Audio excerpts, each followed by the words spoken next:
My wife called me 15 years after our divorce, asking, "Do you still have the box?" When I opened it, I found a DNA test, a confession, and evidence she'd been hiding my brother's secret that could destroy everything. 15 years after our divorce, my ex-wife contacted me. What she told me changed everything. "Do you still have the box?" That was the first sentence she said. Not a hello. Not an, "I'm sorry for disappearing for 15 years. Just that. I didn't even ask who it was. I recognized the voice instantly. You don't forget the sound of someone who used to whisper forever in your ear while secretly writing to someone else behind your back. But the box. That question hit me like a punch to the gut because yes, I still had the box. I had moved 6 times since the divorce, across 3 cities. I had thrown out almost everything that reminded me of her. Photos, letters, our wedding album, even the little ceramic owl she bought at that flea market in Vermont. But not the box. The box was buried in the back of my closet, sealed with duct tape, wrapped in 2 layers of black plastic. I hadn't opened it since 2010. I didn't even remember what was inside, only that it was hers, or ours, or maybe mine after she left it behind without a word. "Why are you asking about it now?" I managed to say, trying to keep my voice from shaking. There was a pause. I heard her exhale. "Because I lied to you back then," she said softly. "And if you had opened that box, you might have already figured it out." I hadn't. I never opened it. I couldn't. I thought it would break me. It turns out not opening it might have been worse. I swallowed hard. "What are you talking about?" "I need to explain, but not over the phone," she said. "Please, just tell me. Do you still have it?" I didn't answer. My mind was racing. Why now? What the hell was inside that box? Then she said something that made me sit down on the floor, as if the air had been sucked out of the room. "Because if someone else finds it, if they've already found it, this isn't just about me anymore. It's about what I did, and what you helped me cover up." Cover up. I didn't even know what she was referring to, but suddenly I couldn't breathe. She hung up before I could say another word. And just like that, everything I thought I knew about our divorce, about why she left me, began to fall apart. I didn't sleep that night. I barely moved. I just sat in the living room staring at my closet door, as if something alive were scratching at it from the inside. It was ridiculous. Just a box, a dusty, sealed, forgotten box. But her voice kept replaying in my head. "What you helped me cover up?" That phrase felt like poison seeping through my memories. Around 4:30 in the morning, I finally got up. I didn't even bother to turn on the lights. I walked to the closet and pulled everything out: jackets, old shoes, a broken vacuum cleaner I keep pretending I'll fix. And there it was, exactly where I left it, tucked into the back corner like a buried secret. Heavy, still sealed. I didn't open it yet. No. I just sat on the floor with it between my legs, staring at the tape as if it could start talking to me. I tried to remember what was inside: old photos, letters, something personal I couldn't bring myself to throw away 15 years ago. Then, something strange struck me. The box was heavier than I remembered, much heavier, and the tape looked newer, not fresh, but definitely not 15 years old. That scared me more than anything. At 6:15 in the morning, I sent her a text message. "I have it. What's inside?" She didn't reply. At 6:30, I wrote again. "Did you come here? Did you open it?" Still nothing. By 7, I was pacing in the living room. My thoughts were bouncing around like wild animals. What if she had come back at some point, entered my apartment, resealed the box, put something new inside? What if this wasn't just about emotional closure? What if it was criminal? And then I remembered something I hadn't thought about in over a decade. The night before she left me, Mary had asked me to pick up a package from her office. She said it was important. I was so desperate to keep her happy that I didn't even ask what it was. I just did it. A sealed manila envelope. I handed it to her when I got home. The next morning she was gone. No note, no goodbye, just disappeared. And now she was asking about a box. I was starting to feel like I had been used for something I never understood. At 7:42, my phone vibrated. "Don't open it yet, please. I'm almost in town."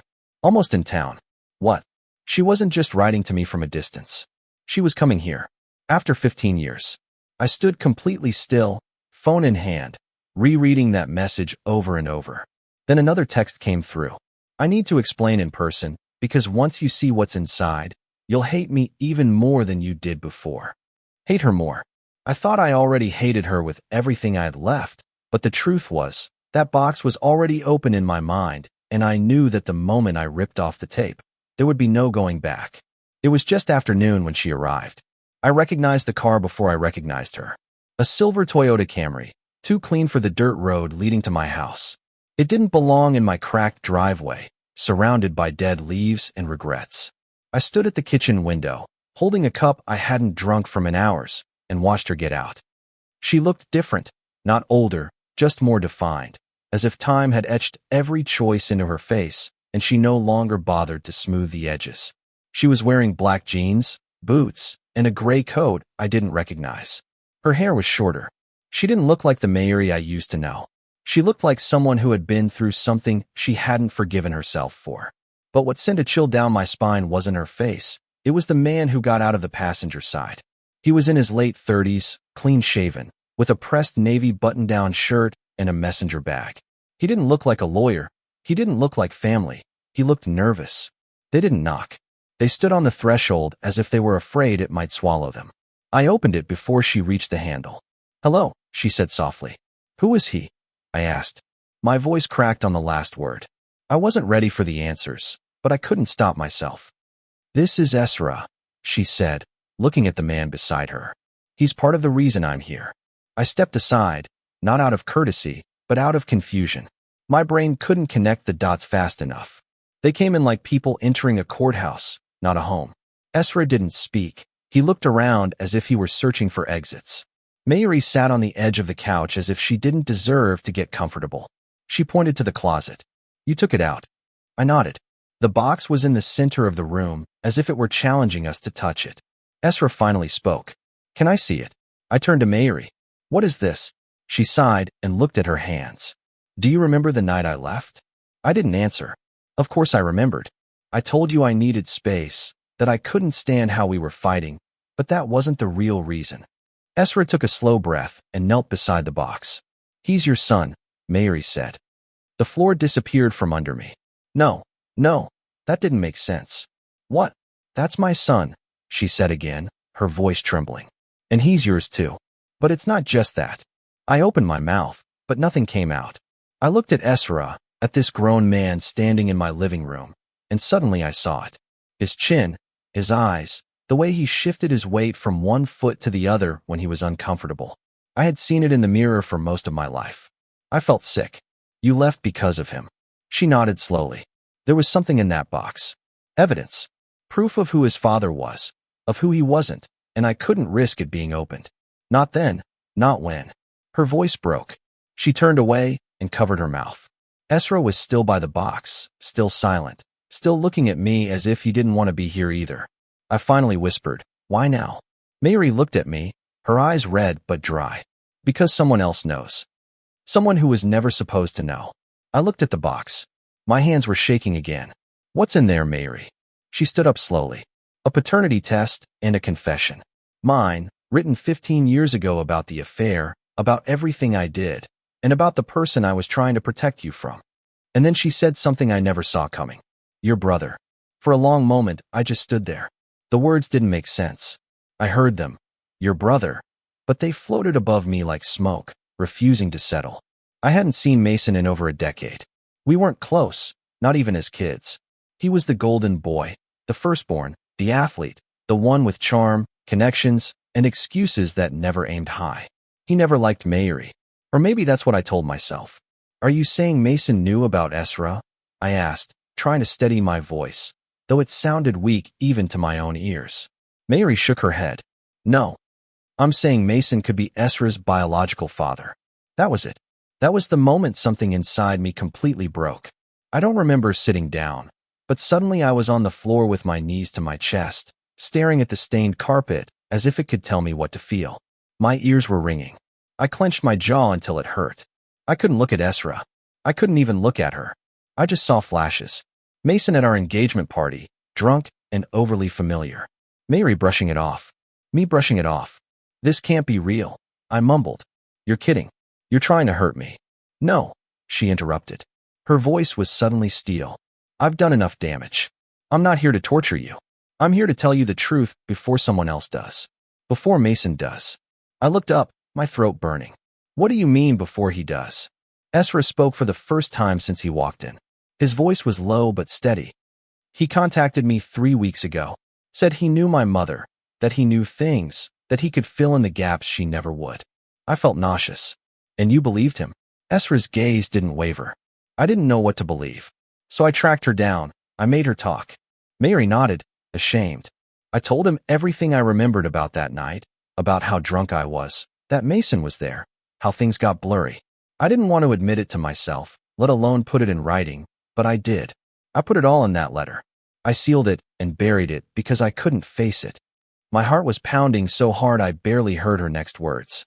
He blackmailed me once. You know, Mason, right after I left. He said if I ever told anyone what happened that night, he would make sure everyone knew I was sleeping with both of you. He said no one would believe me, that I was just the girl who destroyed 2 brothers. I laughed, not because it was funny, but because my body didn't know what else to do. And were you? She flinched. No, not at the same time. Never like that. I didn't even realize what happened with Mason until weeks later. I tried to convince myself it was just a memory lapse, that I had imagined it. Esra finally came over and sat in front of me. I need to know who I am, he said, softer than I expected. And I think the answer is in that box, but she wouldn't let me open it without you. My voice broke as I asked, why me? Mary swallowed hard. Because the paternity test was done under your name, and the letter is addressed to you. Only you. Silence fell like a heavy blanket. The box sat between us like a bomb we didn't know how to defuse. I looked at Esra again, shoulders tense, hands clasped, his eyes haunted but steady. I looked at Mary, whose world had clearly been crumbling for much longer than mine. And then I looked at the box, that stupid, tape-sealed box that had lived in my closet like a parasite for 15 years. And I said the words that made the air disappear. Let's open it. I didn't open the box right away. My hands hovered over the edges, my fingertips brushing the old tape as if they could absorb some kind of message. The silence in the room felt unnatural, like it was holding its breath. Esra sat perfectly still. Mary looked like she wanted to scream and disappear at the same time. The tape peeled off slower than I expected. My fingers were shaking, and I hated them for it. After all these years, after every cruel word and sleepless night, a part of me still cared what she had to say. A sick, masochistic part of me still needed her explanation, as if closure could be gift-wrapped and delivered by the same person who destroyed me.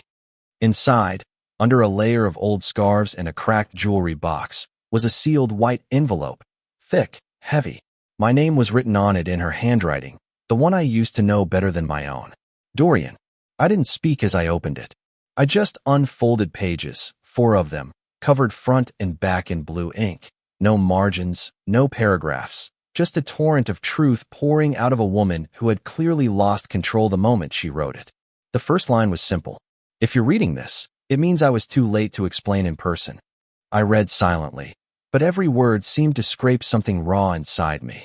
It started with her confessing to the affair, or, as she wrote it, the incident I spent years trying to convince myself wasn't real. She described waking up on the couch after a fight with me, groggy and disoriented, and Mason sitting next to her, pouring her another drink.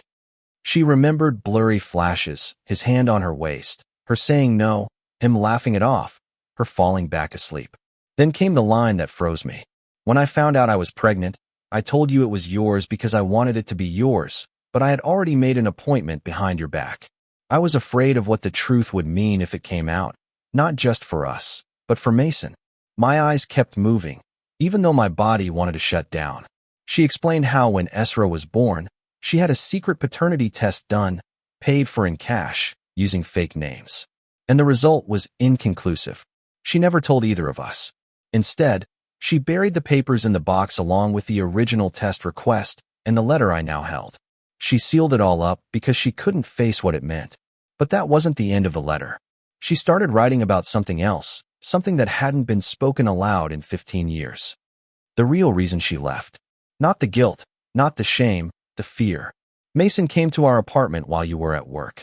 He said things that made my blood run cold. He told me he knew I'd had the test done. He said if I didn't leave you, he would make sure Esra never had a father, that he would take him, raise him himself, that he would win, because that's what Mason does. He wins, no matter who gets destroyed in the process. I looked up. Mary was crying now. silent tears sliding down her cheeks. I went back to the letter. I didn't leave because I stopped loving you. I left because Mason wasn't just threatening me. He was watching us. He told me things he shouldn't have known, about where we went, who we saw, even what Esra said in his dreams. That's when I realized he'd been in our house. My hands went numb. She described finding signs, small things, a pair of shoes she didn't recognize, a cigarette, but in the bathroom trash, drawers left half open. She thought she was imagining it until she saw the camera. I found a tiny camera hidden in the air vent in the nursery. I ripped it out, destroyed it, and never told you. But I knew then that Mason wasn't just jealous, he was obsessed, and I needed to get Esra away from both of you before he turned us into a war zone. My stomach churned. The letter ended with one last paragraph. If Esra ever reads this, tell him I'm sorry I didn't give him the truth sooner. I just didn't want to choose between two nightmares. But now that Mason is contacting him, I think we've all run out of time. I folded the pages back up, my hands shaking worse than ever. Esra was watching me, his jaw tight. Mary didn't speak. She didn't have to. The truth wasn't just about betrayal. It wasn't even just about paternity anymore. It was about a man I called family and what he might be capable of now. Esra didn't say a word after I finished reading. He just got up, walked to the window, and stared at the gray sky as if he was trying to calm something inside him that had been boiling for too long. Mary didn't move either. I could tell she was bracing herself for something. Maybe for me to scream, maybe for Esra to storm out, but neither of us spoke for a full minute. The letter was still warm in my hands, and everything in my world, every memory, every belief, felt like it was made of glass that had just shattered in slow motion. Then Esra turned around and said the one thing I didn't expect. I want to see him. Mary's eyes flew open. Esra, no, you don't know what he's like. You only know what I've told you. That's exactly why I have to go, he retorted. Not with anger, just sharp. Precise, like someone who had already made a decision and wasn't going to let emotion sway him. I've spent my whole life not knowing who I am. Now I find out I might be the product of something sick, something violent, and I'm just supposed to sit here. He looked at me, and for a moment I thought he might ask for my permission, but he didn't. He just said, "Where does he live?" I hesitated. Mason and I hadn't spoken in years. Not since our father's funeral when he made a scene in the parking lot, cursing out a woman who turned out to be his ex-wife's lawyer. Last I heard, he was living up near Iroquois Lake in a weird cabin-style house he bought for privacy. I hadn't seen it. I didn't want to, but I knew where it was. You're not going alone, I finally said. But Esra shook his head. If I go with you, it becomes a war between brothers. This isn't that. I just need to look him in the eye and see what's there. I wanted to argue.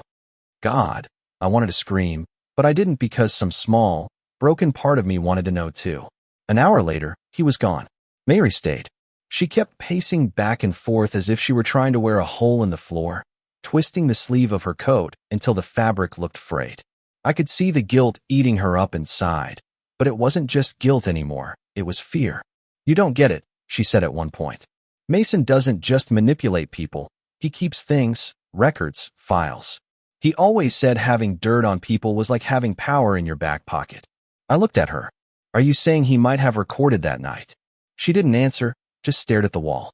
Meanwhile, Esra had arrived. I didn't hear from him for 20 minutes, then 30, then an hour. Just as I was about to, my phone buzzed. A photo, no message, just the image. It showed the inside of Mason's house. And I swear to God, my blood ran cold when I saw it. There were pictures tacked to the wall. Pictures of me, some recent, one at the grocery store, another of me leaving my apartment, of Mary, even of Esra, all labeled with dates and notes written underneath in red marker. Surveillance. But that wasn't the worst part. In the center of the photo, almost as if it were staged, was an open black binder. Inside were pages of printed out emails, conversations, names, timelines. The top page had one word scrawled across it in thick red ink, leverage. Esra's next message came 2 minutes later. He's not home, but he's planning something. Something soon. I stared at the message. My hands started to sweat. My thoughts were swirling in places I didn't want them to go. Mason wasn't just a liar. He wasn't just a manipulator. He was gearing up for a war none of us saw coming. The moment I saw that photo, Esra's shaky shot of Mason's wall, I felt something inside me shift. Not like a revelation, but like a fuse had been lit. I was no longer just unsettled. I was afraid, a deep, full-body fear. Not for me, for Ezra. For what he might walk into next, for what Mayuri and I had already lived through and never spoken aloud. Ezra was still in the house. He said Mason wasn't home, but I knew that wasn't right. Mason was never that careless. If Ezra had gotten in, it was because Mason wanted him to. I called him, no answer. I texted, "Get out of there now." 5 agonizing minutes passed, then finally his reply. Too late. He's back. Mayuri was already grabbing her coat as I read it aloud. "We have to go," she said, her voice trembling. "You don't know what he's capable of. You think I do, but you don't." I should have stopped her, told her to stay, to let me handle it, but I couldn't form the words. I just grabbed my keys with a lump in my throat, my hands shaking so badly I almost dropped them twice. We drove in silence. 27 minutes of highway, back roads, gravel, silence. My jaw was clenched so tight I thought I'd crack a tooth. As we pulled into the long driveway that led to Mason's secluded house, I saw Ezra's car parked crookedly, as if he'd arrived in a hurry. And next to it, the black SUV I remembered from our father's funeral, Mason's. Mayuri stayed in the car. I walked up to the front door. It was open. Inside, Ezra was standing in the middle of the room, holding something. His face looked pale, shocked, betrayed. And across from him, sitting with infuriating calm in a leather armchair, was Mason, legs crossed, a whiskey in his hand. That smug half-smile that had followed me through every childhood humiliation was etched on his face, as if it had never left. I told him everything. Mason said before I could speak. "He deserves to know, don't you think? It's his birthright, after all." Ezra turned to me, his eyes wide. "He says you knew, that you suspected, and you never told me." I blinked. "That's not true. I didn't even what?" Mason snapped, rising from his chair like a slow storm. "You didn't want to know. You didn't want to face the possibility that your perfect little victim complex had blinded you to the truth." Ezra looked between us. "What the hell is he talking about?" Mason smirked. "Oh, she didn't tell you about the second letter. The other envelope in the box." My stomach churned. "What second letter?" I asked, though I already knew I'd made a mistake. Mason walked over to the bookshelf behind him, pulled out a manila folder, and tossed it onto the coffee table. It slid to a stop in front of Ezra. "I took it," Mason said casually. "Years ago, when I had someone break into your house. You were always so careless with your locks." Ezra opened the folder. Inside were legal documents, custody forms, affidavits. All fake. "I forged all of it," Mason said. "I filed it with the court as a sealed emergency order. No one ever noticed. They thought it was from Mayuri's mother. She never knew. Mayuri came through the door just then. She heard it. She froze." Mason looked at her. "You didn't want him. That's what the papers said. You willingly gave up parental rights. It's all there. A judge signed off on it. Rubber stamp." My vision blurred. He had stolen Ezra on paper. He had hidden it for years, and now he was throwing it in our faces like a trophy. Ezra dropped the folder. "You were planning to come for me," he said. "Not then. Now. That's what this is all about. The files, the wall, the tracking. This wasn't just to destroy them. You wanted to own me." Mason cocked his head. "And why not? You're smart. Marketable. Not like your pathetic father here, hiding behind regret and moral panic. You could be something. I'd make sure of it." I stepped between them. "You have no right to talk to him." Mason didn't flinch. "You no longer have the right to decide anything." And then, casually, as if it meant nothing, he added, "Oh, and by the way, I already filed the updated custody request last week. Emergency hearing tomorrow morning. He's not yours anymore." Ezra's fists clenched. Mayuri gasped, and I realized something I should have known from the beginning. This was never about paternity. It was about control. And Mason had just declared war. The courtroom was small, cold. It smelled like old paper and disinfectant, as if justice itself had been sterilized into something clinical and forgettable. We sat in a row, Mayuri to my left, Ezra between us, bouncing his knee with anxiety. And Mason, 3 benches ahead. Neat, smug, dressed in a tailored navy suit and a crimson tie, as if he thought this was some kind of show. He didn't know what was coming. For the first time in my life, I had something he didn't, the truth. The judge entered and sat down. Ezra stood up. He wasn't required to speak. He was an adult. The legal tricks Mason had pulled were all based on old, forged paperwork. But Esra insisted. He wanted to say something, to be something, not owned, not inherited. He chose his identity that morning, and he didn't need a DNA test to define it. I spent years not knowing who I really was, Esra said, standing before the judge. And I thought finding out would fix everything. But what I've learned is that truth isn't about blood. It's about what you do with the people who stand by you after everything falls apart. He looked at me. His voice broke slightly. Dorian may not have known everything. He may not have done everything right, but he never lied to me. He never manipulated me. And that's what makes him my father, not biology. The judge was silent for a moment. Then he turned to Mason. Your filings are not only out of date, they're illegal, fraudulent, and I will be referring this entire matter to the district attorney's office. Mason blinked. His mouth opened, but nothing came out. And just like that, it was over. The gavel hit the wood. Mayuri covered her face and sobbed into her hands. Esra exhaled as if he'd been holding his breath for a decade. And Mason was escorted out by security, shaking his head, muttering something about appeals and corruption, already trying to convince himself that the world had wronged him again. We didn't wait to watch him go. Outside the courthouse, the sun was shining for the first time in days. Not metaphorically, literally. Warm light spilled onto the sidewalk, and for the first time in 15 years, I felt the weight in my chest lift. Esra turned to me, hands in his pockets. So, do you still make that terrible pasta? I laughed. Every Wednesday. He smiled. Cool. I'm free tonight. We walked down the steps, father and son, not by force, not by fear, but by choice. Mary hung back for a moment, watching us. Then she caught up, silent, no drama, just presence, and I realized something I never thought I'd believe again. Sometimes the past doesn't just haunt you, it brings you back home.